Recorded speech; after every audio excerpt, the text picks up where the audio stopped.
hoje a gente recebe ele, que foi protagonista da versão brasileira do Fantasma da Ópera, visto por mais de 140 milhões de pessoas. Se apresentou nos maiores teatros do mundo, mais de 40 países. Em 2021 também participou do Show dos Famosos. E além de tem mais um monte de coisa aqui que eu vou deixar para ele falar. Tiago Arancan, tô tão feliz de você estar aqui. E ainda é nosso vizinho. A gente escuta o show dele assim, um showzinho básico no condomínio. Enquanto tem show em casa dele? A gente escuta de casa.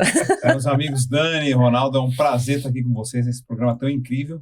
E nada melhor do que poder falar da minha vida como protagonista de grandes peças, no caso do musical e das óperas, né? São as grandes musicais cantados. O seu primeiro papel de protagonista foi pro Fantasma ou não? Não, eu venho de formação de ópera lírica, que é o primórdio do teatro cantado. Eu comecei a cantar muito cedo em São Paulo. 6 aninhos? Nem sabia o que era ópera. Com 6 anos de idade, num coral infantil, no Liceu Coração de Jesus. Não tinha a mínima ideia do que seria ópera, teatro, música cantada, nem os musicais. Eu venho de uma família que não tem tradição nem origem musical, mas eu tive a oportunidade de entrar nessa escola e a partir daquele momento que eu tive o primeiro contato com a música, foi amor à primeira vista. E eu costumo usar uma comparação, uma analogia com a ópera de Verdi, que é a Força do Destino. E eu costumo dizer que o destino me trouxe essa força que é a música. E o meu primeiro protagonista, eu fui coadjuvante em vários papéis antes de ser o protagonista, isso na Itália, já é um passo que a gente vai contar aqui no passo a passo, mas foi na ópera em Novara, que é um teatro no subúrbio de Milão, e foi o personagem Roberto em Le Ville, a primeira ópera de Puccini, foi meu primeiro papel como grande protagonista italiano. E eu tive o privilégio de ter Nicoletta Puccini, que era a neta viva na época de Giacomo Puccini. Nossa, não é fraco não, gente. E assim, para quem gosta desse tipo de música, acho difícil alguém que não goste, né, de ópera, que é algo muito potente, né, muito poderoso, emotivo. Nessas mais de 700 apresentações, passou por Scala de Milão, Ópera de Roma, Bolshoi, Ópera de Viena, enfim, lugares absolutamente incríveis. E, além de Fantasma da Ópera que a gente falou, Tosca, Carmen de Bizet, Madame Butterfly, Turandot, que são os grandes, se a gente puder falar assim, protagonistas também da ópera, né? Mas eu quero saber lá pra trás, assim, você falou dos 6 anos, mas aí quando que foi que começou? Passo a passo, como é que foi? Olha, eu fiquei num coral infantil dessa escola até os meus 10, 11 anos de idade. Aí eu mudei de escola, uma escola particular, aí minha mãe teve que me mudar de escola, obviamente as condições não eram favoráveis para continuar na escola por conta financeira mesmo falando. E aí como minha mãe trabalhava no Sistema S, eu fui fazer o SESI, aqui na Vila Leopoldina. Fui estudar no SESI, fui aceito. Que legal. E minha mãe trabalhava no Senai. E ela sempre assim, falava, poxa, meu filho saiu da escola, mas mais que a escola, ele saiu do coral. E ela comentava com as amigas. Até que uma amiga dela, que era colega de trabalho, falou, olha, eu canto no coral de uma multinacional de pneus aqui na Avenida Paulista, né, a sede do Senai era na Paulista, e eu canto no coral dessa multinacional. Não sei nem se eu posso falar o nome. Pode. O Dia do Brasil, na época. Ela falou, só que é um coral de pessoas de segunda e terceira idade. Eu tinha 12 anos de idade. A minha mãe falou, poxa, mas será que eu posso levar meu filho? Ela falou, vou perguntar para a maestrina. E a maestrina do coral, com grande sensibilidade, me ouviu e me convidou a fazer parte do coral. Só que ela falou para minha mãe, ele faz parte se você entrar no coral também. Minha mãe nunca tinha cantado, só que por me incentivar, acabou entrando no coral. E ali, Dani e Ronaldo, eu fiquei praticamente dos meus 13 aos meus 16 anos no Coral da Agonia do Brasil, cantando com pessoas de segunda e terceira idade, só que eu tive a minha transição vocal do sopranino, que é da voz da criança que canta no registro feminino, para o tenor. E a maestrina, com outra grande sensibilidade, me colocou no naipe do tenor, do lado de um italiano Vero de Roma, que era um tenor que cantava a nível amador, mas tinha grande técnica e grande qualidade vocal, sobretudo o idioma, e outros coralistas que foram ali referências para que eu pudesse entender que aquele seria o meu caminho. E ela me deu uma grande oportunidade, essa maestrina. A minha primeira apresentação a nível solista, onde eu me destaco e canto como solista, e não só, o meu primeiro cachê no casamento. Que legal! Cantando e ganhando um cachê. E ali eu entendi que, além de eu gostar da música, poderia viver da música. Nasceu até uma veia meio que de empreendedor, pensando, poxa, eu vou Isso dá certo. Um molequinho ali de 12, 13 anos. Então, foi esse espaço. Obviamente que eu, entendendo o caminho que eu queria seguir, entendendo um pouco mais das músicas italianas, algumas áreas de ópera, alguns trechos, comecei a ser um autodidata e procurar que nem um louco. Na época eu morava no centro de São Paulo, eu ia nos grandes sebos ali, onde tinha os discos dos tenores, as enciclopédias de ópera, e comecei meio que entender aquele universo. Até que a minha avó passava frequentemente no Teatro Municipal de São Paulo e pediu uma referência de algum professor. E deram para ela o telefone do preparador vocal do coral lírico, que preparava as grandes vozes do teatro. Uau! E ali minha avó... Então essas mulheres da sua família foram as grandes incentivadoras. Sem dúvida. Sua mãe e sua avó. Da família e a maestrina. A gente fala muito aqui enfim, do protagonismo, mas o papel que muitos mentores têm na nossa vida para, de fato, conseguir atingir aquilo que a gente tem capacidade para isso, né? E no teu caso, a tua mentora foi essa maestrina, né? Foi a maestrina. E talvez se não tivesse tido essa sensibilidade, talvez você não tivesse alcançado o que alcançou. Exatamente, e não teria continuado também. Tudo ela abriu para mim, se for pensar no bom sentido. A possibilidade de entrar num coral com os adultos que cantavam e eu estar no nível vocal de adultos. A mudança de voz, ela foi muito rápida a entender minha mudança vocal dos 13 por 14 anos na puberdade, onde a voz muda e me colocou no naipe dos tenores. E a possibilidade do cachê. Então, são a tríade perfeita ali para que eu pudesse entender esse universo e seguir. Mas foi de suma importância na minha vida. Mas o negócio que você falou me chamou atenção, que você procurou estudar além do que fazia. Isso é muito protagonismo, desde cedo, né? Porque às vezes as pessoas se contentam, não se contentam, né? Se acomodam com a aula, com coisa. E sempre quem faz além é quem chega além, né? E você foi lá pesquisar, estudar. Tem aquela máxima, enquanto você está parado, alguém está estudando, alguém está trabalhando. Está trabalhando e se aperfeiçoando.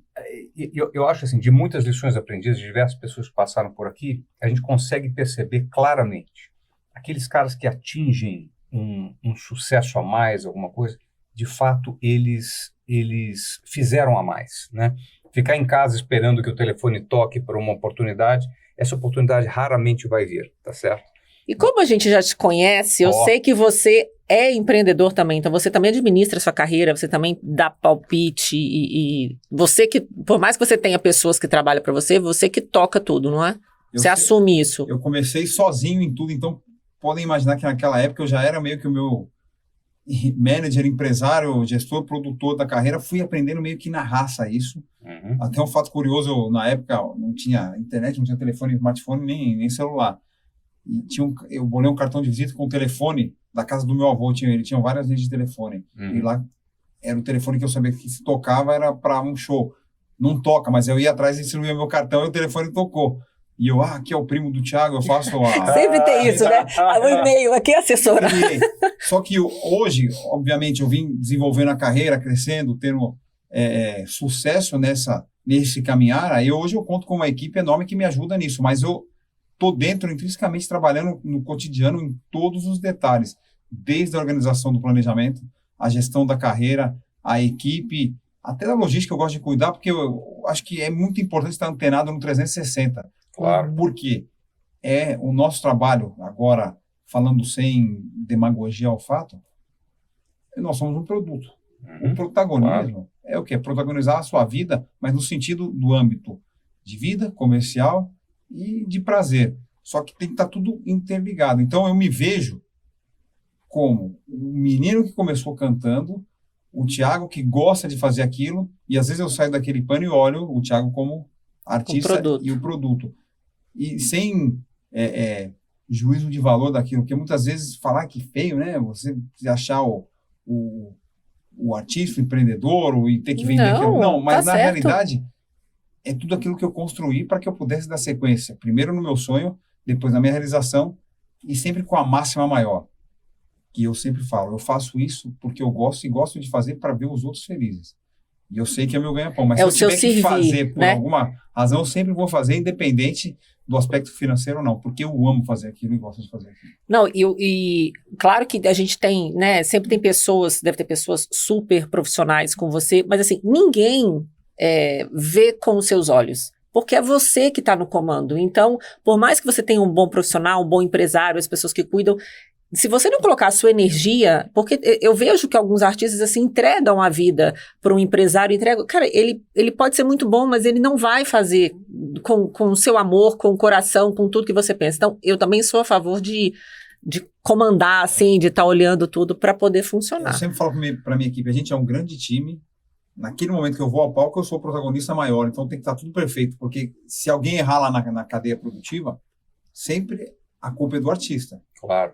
Se eu acertar... É a sua cara que está lá para bater. É a sua cara que está lá. Tem até um fato curioso no final do ano aqui, vou falar muito rápido, mas são fatos que acontecem, é bom a gente até na vivência... A gente adora contar. isso. Eu estava no Tivoli fazendo, pela 4º ano, Natal, no Hotel Tivoli, em Praia do Forte. Da Bahia. E o gerente geral, que é o coordenador master do hotel há anos, que trouxe o projeto para o Brasil, que me contrata, não pôde comparecer no evento, que estava com motivo de saúde, e a família estava presente.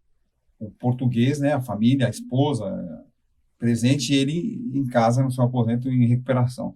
E ele me liga, tá? Ele fala, não vou poder participar do show, estou muito feliz por você voltar aqui e tal, quero que você mande um abraço para minha esposa, faça a minha homenagem a ela no palco. Imagina, 1.000 pessoas no hotel, Uau. Toda a equipe. E eu falei, ótimo, ele passou o texto para minha equipe. O texto com o nome da esposa. Colocaram no TP o nome da esposa errado. E eu, na Vera, mandar um abraço pro meu amigo João, tal, e para sua esposa. Eu não sabia, obviamente, não lembrava o nome da esposa. Falei o nome da esposa errado. Aí ela ali na frente, não, e todo mundo, não, o nome dela é outro, o nome dela é outro. Eu falei, é? Pera um pouquinho. Quem errou foi a minha equipe. E eu tava ali de frente. Eu falei, opa, pera aí, ele trocou de mulher? Brincando, né? Comecei com o meu lado mais irônico, assim, e brincalhão. E aí? Ele mudou de mulher? Não mudou? Então, peraí, vamos voltar. Você tá gravando pra ele? Ele falou que ia gravar. Volta a fita. Agora sim. Ninguém viu, hein, pessoal? Ele tá em casa. Tem que ter um jogo de cintura. Mas ali era a minha cara que tava na frente. Claro. Então, foi um descuido até meu, talvez, que eu não bati o TP antes. E não bati por uma razão. Eu tive um problema de saúde na minha equipe. Quem faz o meu TP não foi de improviso uma outra pessoa.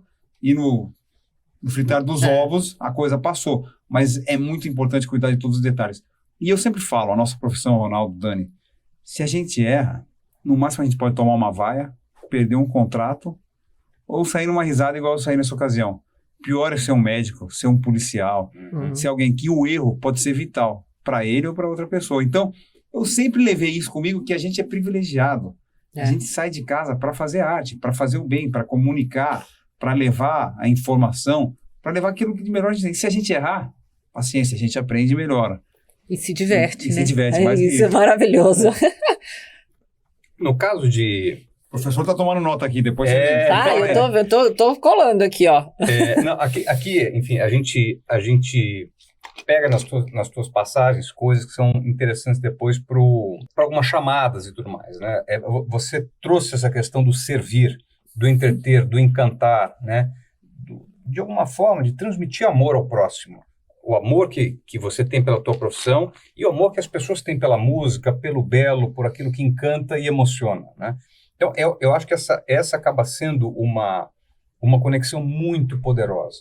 No fundo, Thiago, somos pessoas nos relacionando com pessoas.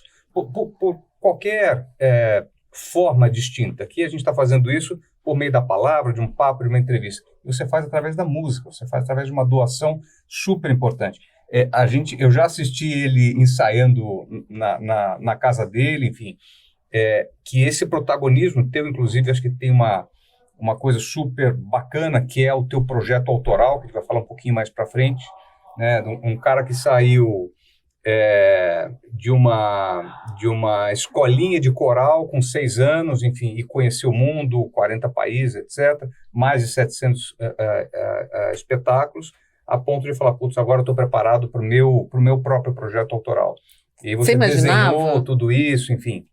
Olha, Você imaginava chegar? Muito cedo, eu realizei coisas que jamais imaginava. Mas muito cedo mesmo. Com 22 anos, cantando no Scala de Milão, contrato no mundo inteiro, morando em outro país. E eu tenho até na minha palestra, um projeto que chama Arte de Encantar, que eu conto a história do menino que saiu do centro de São Paulo e cantou em mais de 40 países.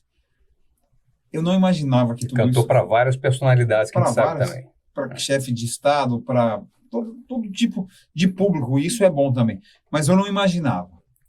Da mesma forma que eu não imaginava, as coisas foram acontecendo e cada vez mais eu me vi servindo a arte, levando o nome do meu país em países que jamais pudessem, Bielorrússia, Lituânia, Letônia, o leste europeu, indo para a Austrália, América Central, Venezuela, Estados Unidos. Países árabes. Tudo que é lugar, eu estava levando a minha arte. E eu vi o quantas pessoas estavam até distante do Brasil. Porque muitas vezes me confundiu com o português, o primeiro ímpetus assim, você é português? Não. Então é espanhol? Não. Sou brasileiro. E eu sabia que eu fui conseguindo isso, mas o Brasil tinha me dado uma base para isso. Eu saí de um coral, depois eu estudei na Escola do Teatro Municipal, fiz uma universidade de música, tinha os meus maestros aqui e tive a condição de sair, me aprimorar, ser diplomado no Scala de Milão. Sou o primeiro brasileiro a ser diplomado no Teatro Scala, que eu fiquei 3 anos estudando ali. Eu fui o primeiro aceito e diplomado. Eu tenho o diploma do Teatro Scala de Milão de aperfeiçoamento, a master de canto no maior teatro de ópera.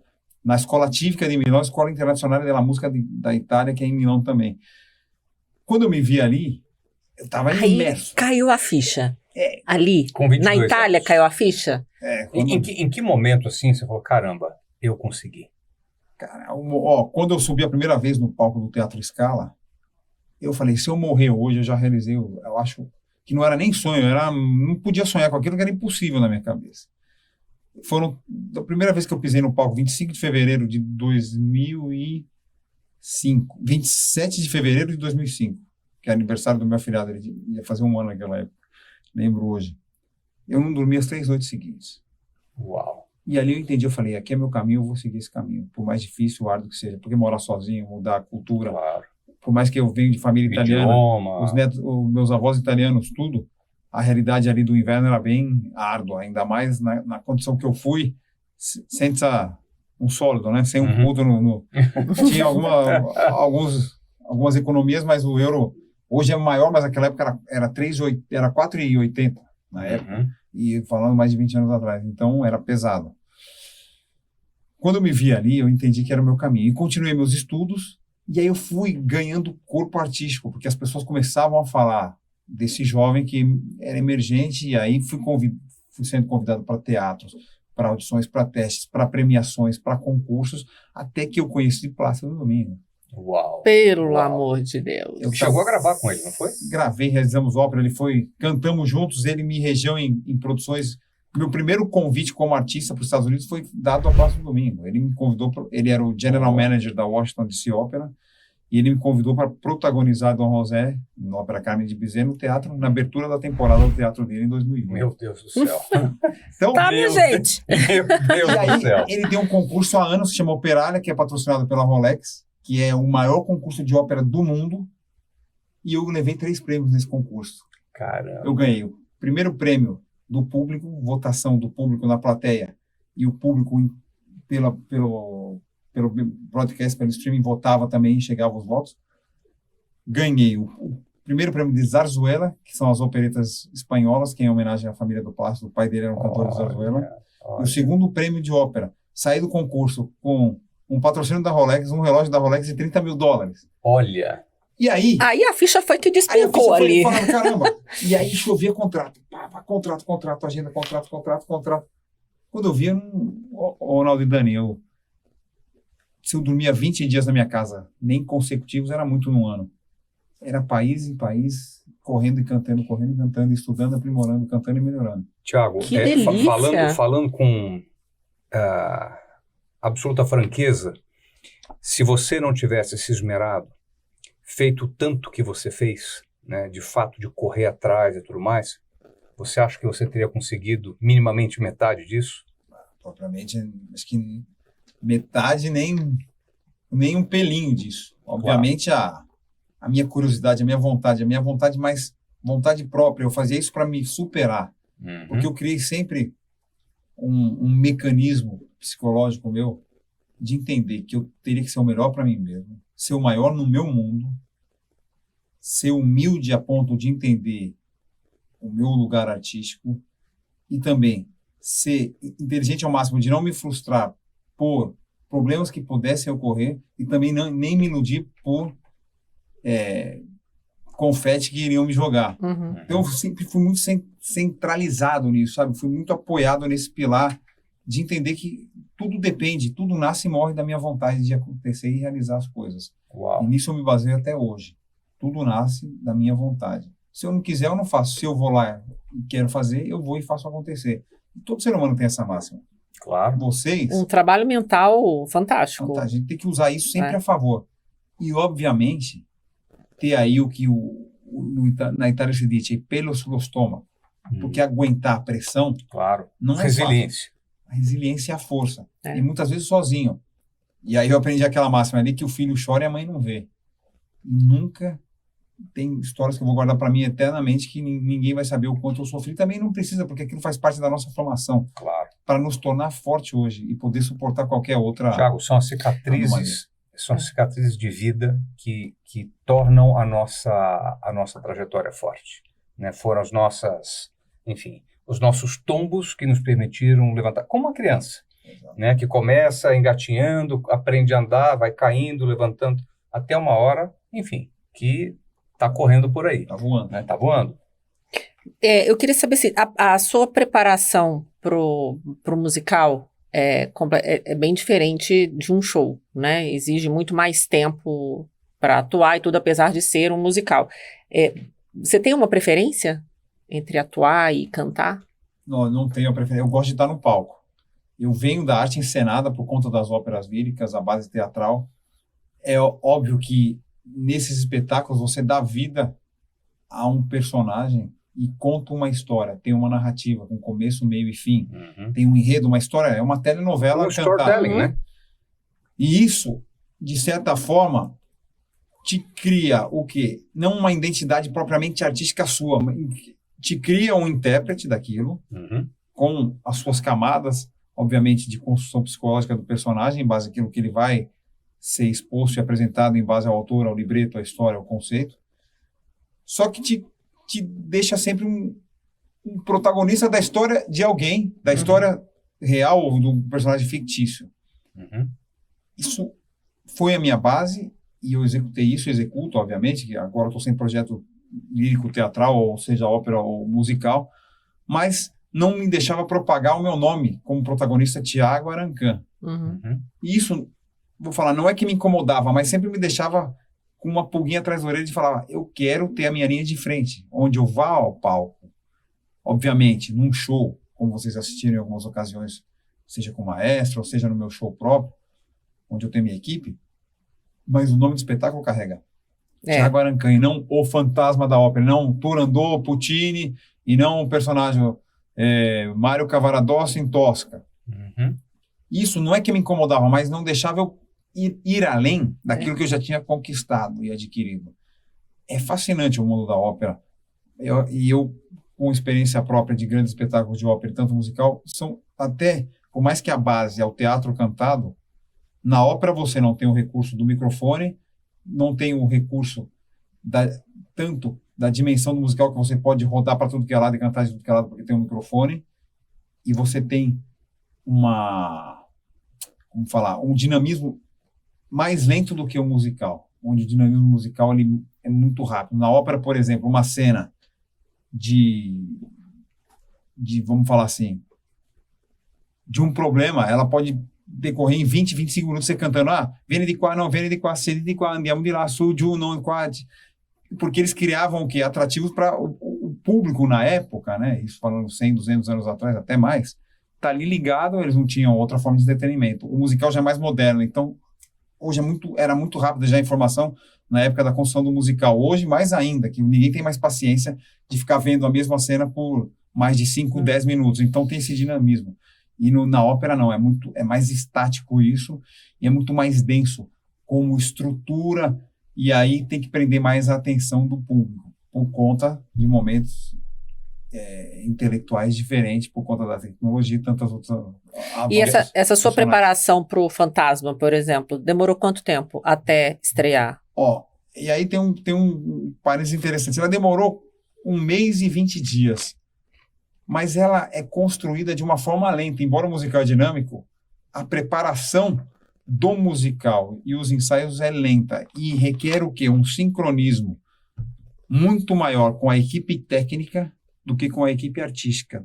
propriamente falando do musical O Fantasma da Ópera. Uhum. Porque no Fantasma Pelos da Ópera, efeitos, né? E todos tudo. os efeitos e automação de cena e os detalhes do figurino, que precisa ser muito bem sincronizado, a movimentação no momento certo, porque senão você toma uma varada na cabeça ou fecha a cena, ou você cai do barco. Então, eu me lembro que nós ficamos em sala com marcações fictícias do palco por praticamente 25 dias. E o restante da produção foi dentro do teatro, conhecendo a parte técnica e cuidando de mínimos detalhes para que o sincronismo do espetáculo com automação, com pirotecnia, com todos os efeitos e tanta loucura do espetáculo, provavelmente falando, tivesse sincronizadas. Fato é que eu ensaiei tão bem isso, eu tive uma falha de cena por conta da protagonista que estava protagonizando comigo, ela perdeu minha máscara num momento, e eu, num desligar de momento e calor do espetáculo, sendo o 7º espetáculo da semana, ela perdeu minha máscara, a máscara caiu no trilho da automação, na minha cabeça eu cantando, eu falei, eu tenho que fazer a cena, eu bato o capa, puxo ela, saio correndo, no que eu saio correndo, eu pego a máscara, não vai travar o show, porque eu falei, se a máscara ficar ali, vai travar o show, parou. No que eu abaixo para pegar a máscara, eu enrosco o meu pé esquerdo na minha capa grande, e eu caio em rotação e quebro a clavícula no meio do palco. Ruptura de clavícula, da parte da clavícula, para-show, acidente, hospital, prótese de clavícula, 1 mês e meio afastado do show. Então, essa tua recuperação é super interessante também, que os médicos deram um tempo longo de recuperação para ele e você não aceitou isso, né? Desafiou a medicina, desafiou os médicos e voltou bem antes do tempo previsto, né? A previsão era uma volta em 4 meses para o espetáculo Fantasma da Ópera. Porque tem muito movimento, né? Tem uma parte, aquela parte do barco. Todo movimentação, depende totalmente da parte física. Capa, né? Muito movimento de capa. E é um espetáculo que vai à exaustão a nível físico. Eu falo não vocal, embora muitos artistas que interpretam o Fantasma tem uma fadiga vocal e foi fato que na nossa produção tivemos problemas com quem me substituía, mas eu, por conta de vir das óperas, estar preparado vocalmente não me custava nada, como fala na gíria, né? Não custa ninguém. Mas a parte física, ela é muito intensa. Isso dá dor, o figurino, a capa. Então tinha limitações que com o fato da cirurgia ser clavícula, não poder movimentar o braço, eles davam 4 meses à minha volta. Eu me acidentei, fiz a cirurgia no dia 30 de outubro. No dia 11 de novembro fui casar com a Aline, na Bahia, contra a recomendação médica, né? Mas já começou a desobedecer aí. Precisava casar, deu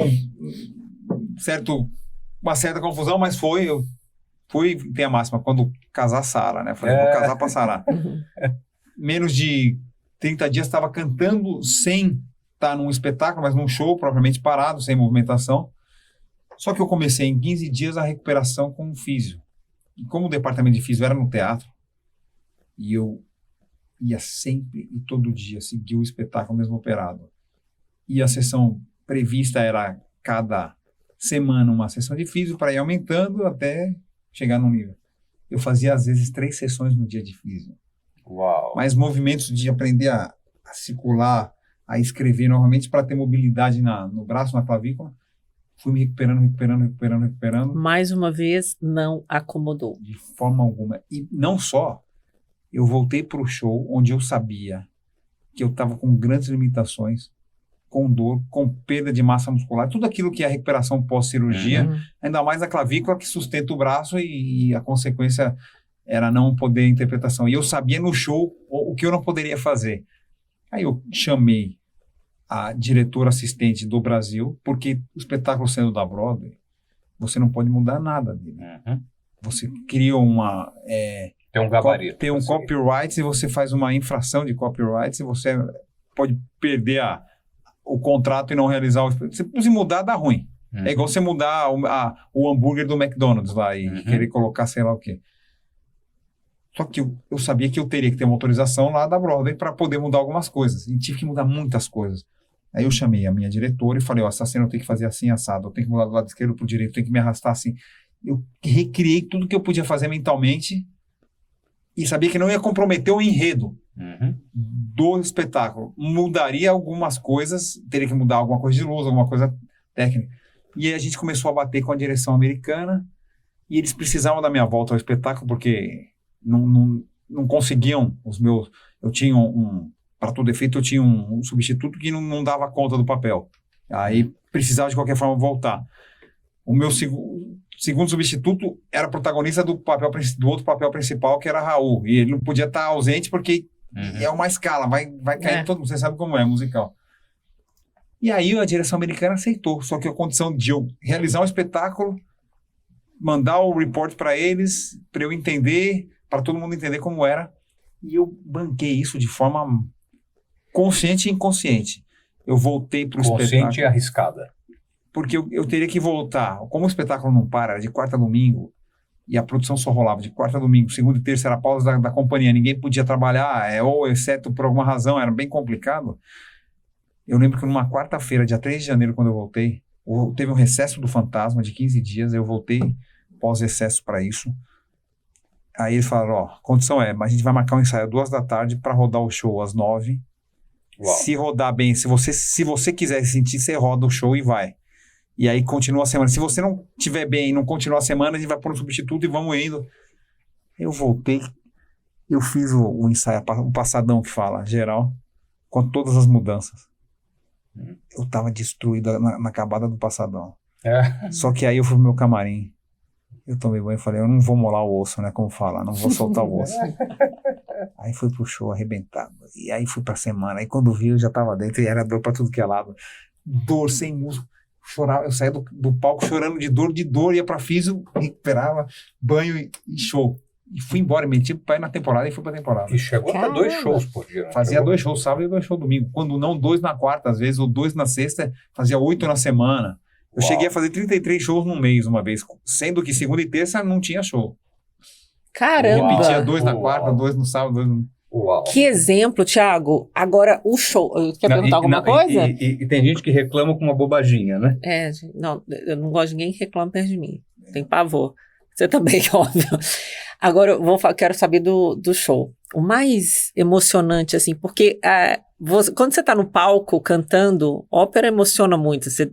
Você olha para as pessoas, você olha pro horizonte, como é que você pega essa captação de energia assim e lida com a emoção de quando eu tô passar na essa emoção toda? Musical, obviamente eu tento não me desconectar do personagem. Ainda mais como eu citei, o Fantasma um espetáculo que não pode ter barriga, né, no sentido de ter aquela desleixo. Eu quis dizer show. No show, no show. Eu gosto de olhar no olho. Eu gosto de cantar para a pessoa, para cantar para quem tá ali. E eu sei que cada pessoa que está ali está olhando para mim, está esperando essa troca de energia. Então, eu gosto disso. É fundamental. A gente acabou não falando, né, em que momento, assim, você, enfim, dos 6 anos foi pro coral, depois conseguiu lá... Na Itália? Conseguiu entrar na Escola do Teatro Municipal. Na escola do teatro, até o momento SESI ali, Goodyear e tudo mais. Em que momento alguém falou assim, Thiago, vem aqui para a Itália que chegou a tua hora? Ninguém falou isso. Não. Mas não, é bom. Pode ter sido o cara do segundo andar, né? Com certeza tem a mão divina. Eu, na minha inconstância de querer melhorar, porque eu sempre fui um cara muito inquieto. E não por assim, no sentido da palavra ruim da ganância, sabe? A ganância às vezes é uma palavra de duplo... Sim. Mas a ganância boa. Uma ambição. Eu cheguei num momento que eu já, no Brasil, realizava eventos, cantava em casamento e formatura, concertos, tinha uma empresa de evento, tinha uma gravadora, fazia tudo, me autossustentava já da minha profissão e estava em crescimento exponencial até. Já tinha ido em programas de televisão, já era meio conhecido da sociedade paulistana e fazendo show até fora do estado. Só que eu achava que o Brasil estava pouco para mim naquele momento. Então eu precisava um meio de sair. E o meio que eu achei foi um concurso internacional em Belém do Pará, que tinha uma comissão internacional nesse concurso. Agências de teatro, diretores artísticos. Falei, opa, a oportunidade é ir para um concurso. Seja o que Deus quiser. Eu conheço alguém lá, faço uma ponte e caio fora do Brasil. Dito e feito, fui para lá, ganhei um prêmio Revelação no concurso e conheci um agente internacional que estava na comissão. Olha. Troquei o contato e comecei a pentelhar. Quero ir para aí, quero me aperfeiçoar, quero estudar. Falou, vem para cá em tal período, e aí te apresento com os teatros, professores, e você começa. Foi aí que eu decidi ir realmente para fora. Eu cavei a ocasião, dado também a possibilidade de ter conhecido um agente. Fui para fora, aí fui entrar na sorte, na raça, na cara e na coragem. Mas você se preparou, a né? sorte sempre acompanha quem tá preparado, cara. E assim, eu falo muito isso, esteja pronto, né? Porque a sorte aparece, mas se você não estiver pronto, você vai perder. Aí não é mais uma oportunidade, aí você vai perder tempo. Você sempre se prepara. Sempre. Quanto mais a gente trabalha, mais sorte a gente tem. Exato. É difícil perguntar uma música favorita sua, de tantas maravilhosas a gente tem que três você conhece. temas aqui. Como a gente fala de storytelling, a gente fala de protagonismo, e que as nossas vidas, a sua vida poderia, ser roteiro de um filme belíssimo. Um belo documentário, Thiago Arancan, ó, Netflix. Bora. E que a vida de todos nós caberia num roteiro de filme. E quando você fala de filme, você fala, putz, qual é o filme que representa a minha vida ou que me toca de alguma maneira? A segunda coisa é que difícil você pensar num filme sem a trilha sonora, sem a música, e não obrigatoriamente que diz respeito ao filme que você escolheu, mas sim ao seu filme de vida, né? A sua trajetória de vida. E a outra é a frase. Que frase que de fato tem sentido com você, na tua trajetória, etc. Então vamos voltar pro... Se puder falar então do filme. Vamos falar, do filme. Um filme que te inspira. O filme que te marcou. Eu tenho um filme que não é conhecido da grande massa, mas obviamente é o que me marcou e deixou ali a vontade de ser o que eu sou hoje. Olha. Chama Grande Caruso, interpretado da Mário Lanza, que é um artista cantor americano, falecido, mas que interpretava a vida e a obra de Caruso, que é um dos maiores tenores do início do século passado italiano. Então, Grande Caruso é esse filme, não conhecido da massa, mas quem tiver curiosidade, Mário Lanza é o protagonista. Quero assistir. E cantava as áreas e conta a história do Caruso até chegar em Nova York, e os empresários e toda aquela mística atrás da ópera e do canto lírico. Que sensacional. Músicas são várias, é muito difícil conceituar uma música, mas tem uma música que me marca muito por conta do meu primeiro filho, Diego, que mora na Itália. Na época que ele nasceu, eu estava gravando um projeto já na minha vertente mais crossover, pop, ópera. Autoral. E tem uma música que é de Jimmy Fontana, que é Il Mondo. Vocês conhecem? Il mondo soltanto adesso io ti guardo, nel tuo silenzio io mi perdo. E por que dessa música? Porque sempre que ele se referia ao papai, falava, onde está o papá? Papá gira il mondo. Papá gira il mondo. Papá gira il mondo. Então, foi muito da tua relação com ele. Foi muito da minha relação. E quando eu separei da mãe dele, ficou sempre, papá, dove stai? Papá está girando il mondo, né? Então, foi muito forte isso.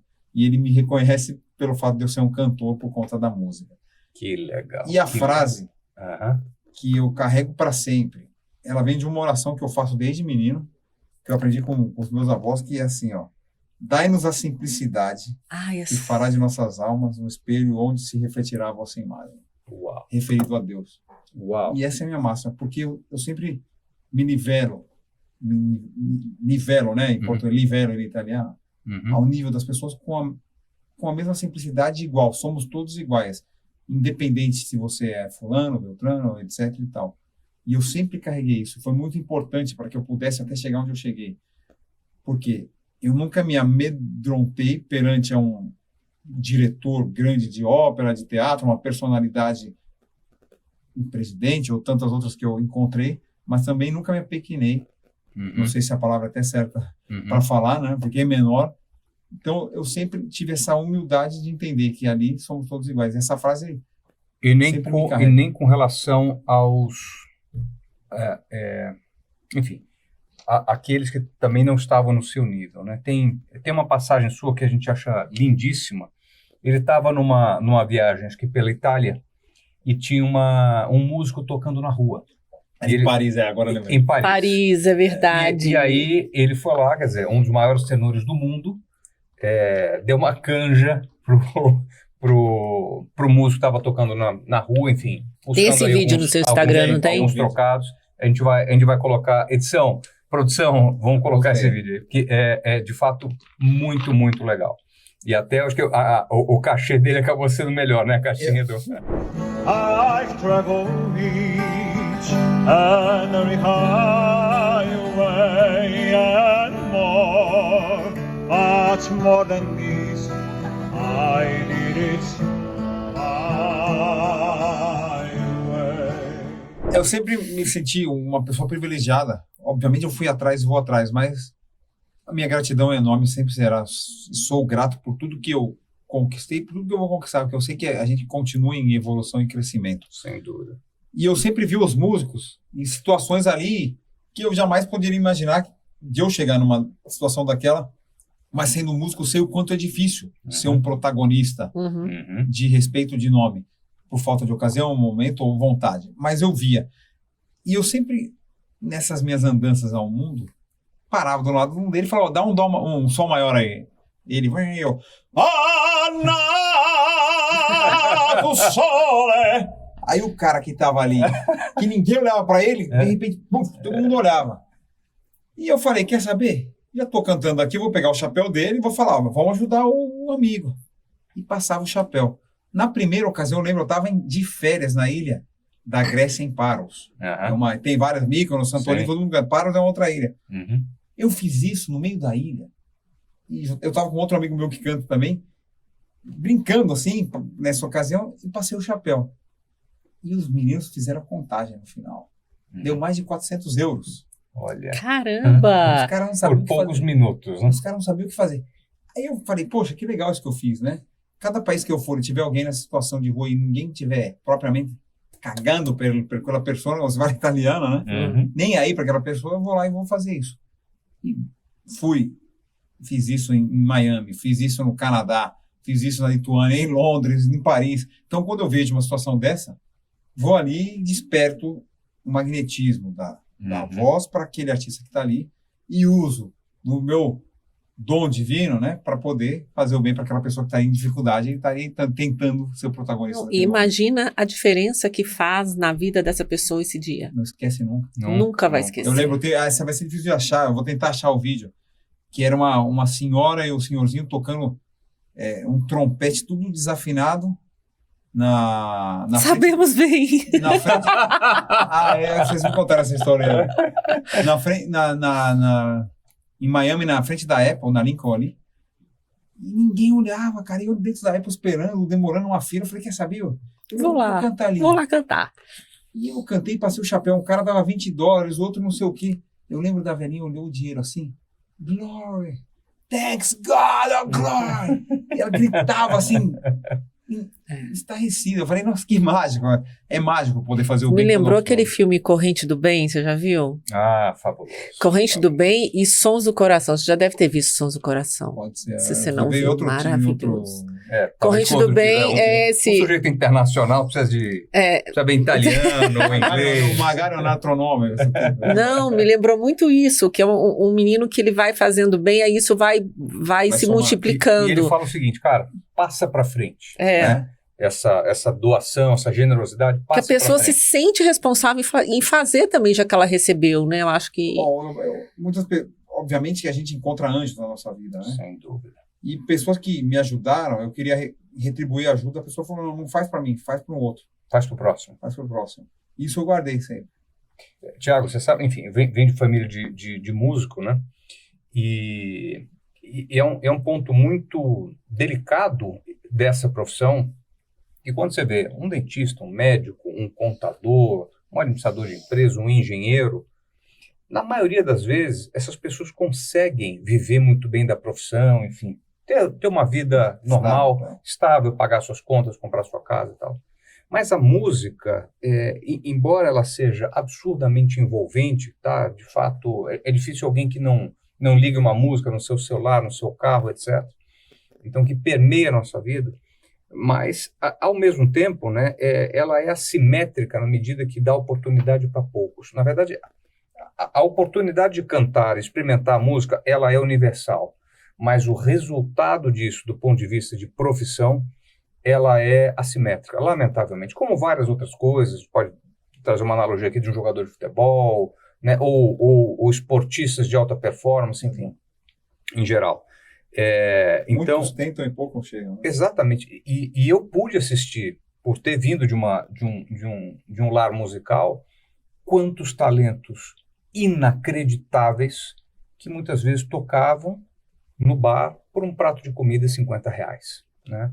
De talentos, de capacidades realmente incríveis. Então, de fato, acho que essa generosidade que a gente já assistiu várias vezes de atitudes suas, né? Eu acho que traz um conforto, traz uma coisa muito poderosa para esses que recebem, especialmente esses músicos e tudo mais, né?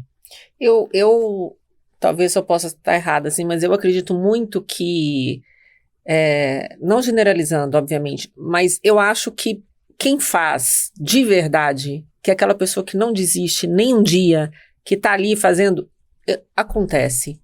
Porque, assim, não desmerecendo, né, tem a pessoa que está lá, que você está falando que não é bem remunerada, que está ali, mas o que será que essa pessoa faz quando ela não está ali? Será que ela está batalhando? Será que ela está agradecendo? Será que ela está fazendo alguma coisa?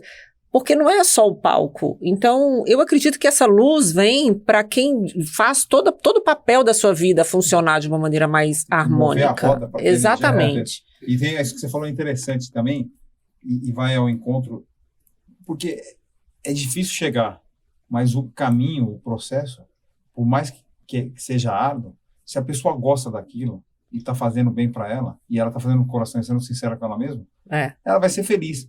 Não importa se, claro, tem muito pai de família que tem que levar ali o sustento e não consegue, mas tem muito jovem talento que está ali ganhando pouco, mas se ele está fazendo e está fazendo bem para ele não vai perder nunca. Você não perde. Eu queria pegar esse gancho para falar de duas coisas, né? A gente olha muito biografias, né? A gente fala de protagonismo, fala, quem que te inspira? E aí você vai entender biografias de pessoas que deram certo e tudo mais. A esmagadora maioria dessas pessoas, eu diria que todas, tem uma característica muito forte, que elas são otimistas. Você não vê um cara que se realizou, enfim, você não vê grandes caras que conquistaram coisas sendo pessimista, vai dar errado, não sei o quê. Então, esse otimismo se junta com essa questão do sonho, da paixão e tudo mais, que tem uma frase que eu gosto muito, eu não sei a autoria, mas que muitas pessoas vão fazer da sua arte, da sua profissão, sua atividade, para ver se dá certo, enquanto outras vão fazer até dar certo. Né? Essa resiliência, essa paixão, de fato, de colocar isso adiante como prova de vida, de fato, de todas as biografias que a gente vê, é um diferencial. Você troca atividade. Fala do Ayrton Senna, um dos maiores ídolos que esse país já teve, né, nesse momento mais contemporâneo, mais recente que a gente tem. Ele falava isso, né? Ele era diferente, ele fazia um pouco mais. E fé, né? E fé. Não tem como você não ter um pilar espiritual fortalecido. A frase dele é uma oração, né? Não tem como desvincular da fé. A fé nos fixa, né, na ideia e no caminho que a gente quer seguir e realizar. E se você se apegar nela, igual se dá e doar, no caso, cantar com o coração, que usa essa frase, que você não perde nunca. Se você tem fé, você não perde nunca também. Não perde nunca a esperança, né? Essa palavra que é muito vaga às vezes. Só que o esplendor da coisa, a realização, o caminho. E seja feliz, não importa o tamanho, seja grande no seu mundo.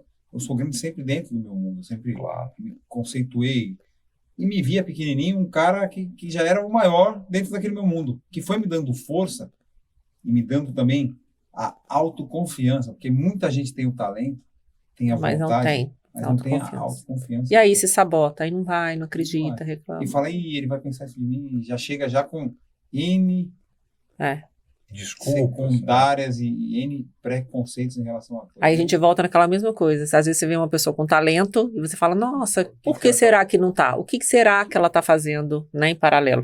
Você já falou da sua música, da trilha sonora da sua vida. Agora, a música que você gosta, que é a que você vai dar uma palhinha aqui pra gente.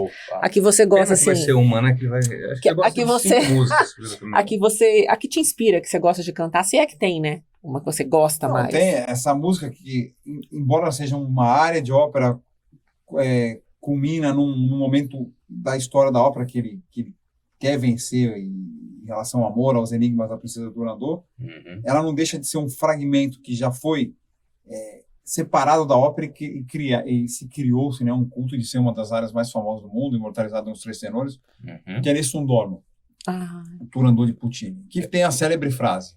Que eu acho legal você contar a história dessa área, que eu acho que é muito, muito bonita, que é uma história de amor. É uma história de amor, a ópera por um todo, vou contar rápido em poucas palavras, conta a história dessa princesa chinesa que não queria casar com ninguém. Ela é uma princesa com coração frio, uma pessoa antipática e não queria nada. E ela impôs 3 enigmas.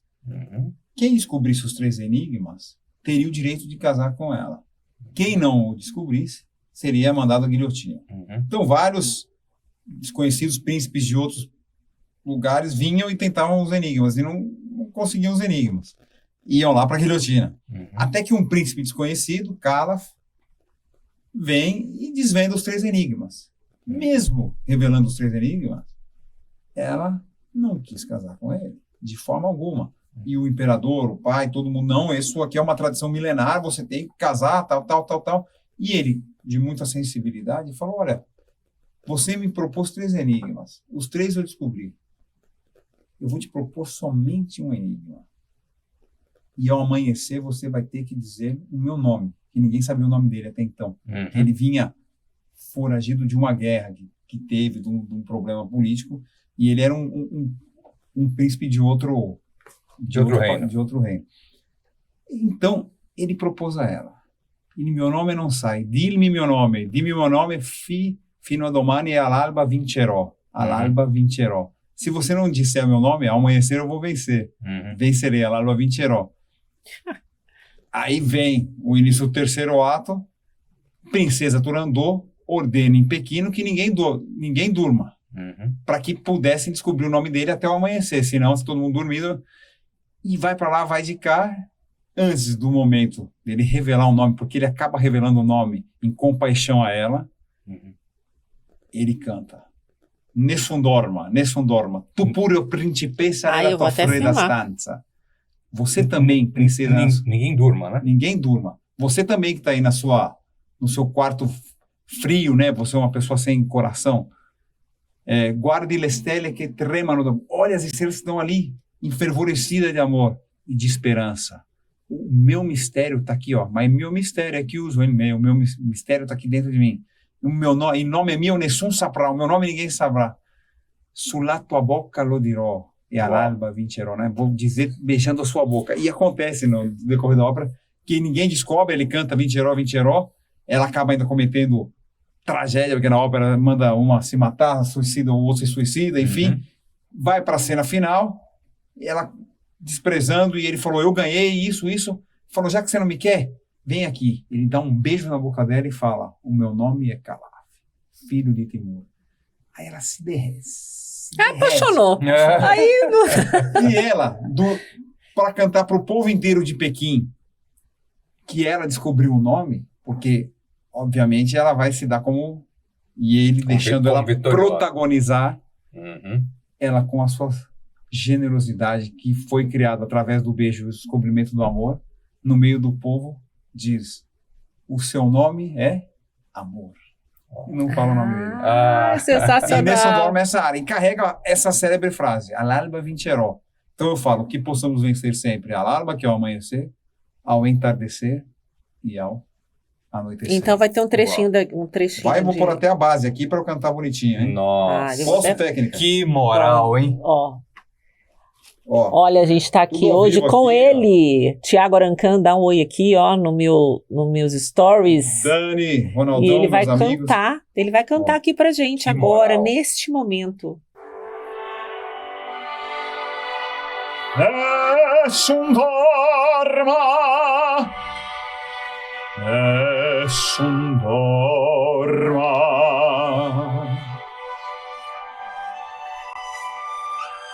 Tu pure principessa e la tua fredda stanza, guardi le stelle che tremano d'amore e di stanza. E agora? Ma il mio mistero è chiuso in me.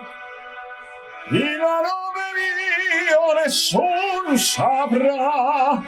No, no, solo la tua bocca dirà. Quando la luce splenderà.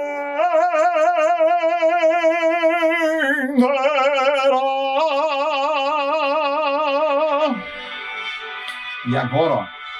Il mio bacio scioglierò, il mio beijo vai dissolver o silêncio. Ed il mio bacio scioglierà il silenzio e ti fa mia. E através do meu beijo, vou dissolver esse silêncio que te vai fazer minha. Nossa. E agora o coral aqui. Em nome Nossa. nessun saprà. Ninguém sabe o nome dele. Vamos ter que descobrir o nome. Aí agora ele vem heroicamente e fala, através da noite, as estrelas caindo e vou vencer. Ó, gente, a chinesa, pelo amor de Deus, né? Ai dela. Ô, chinesa, faz um favor. Tramontate stelle, tramontate stelle, all'alba vincerò.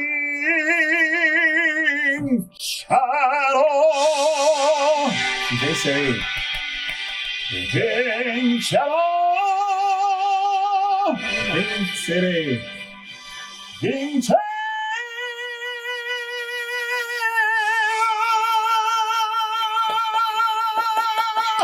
Aê! Que sensacional. Maravilhoso. Ô, gente, a gente tá muito metido.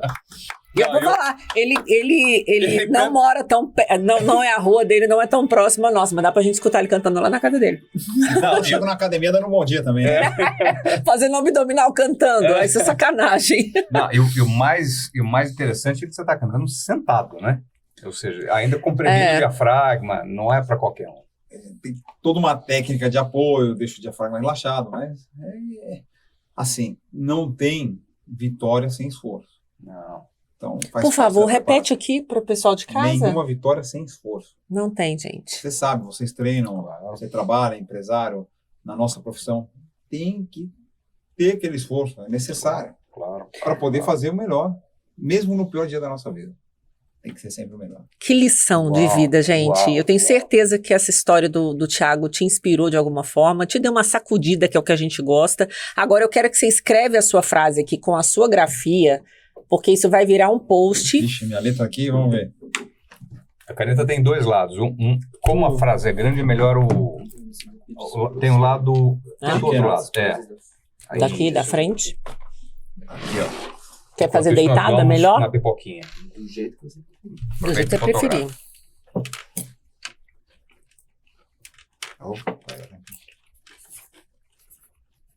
Olha lá.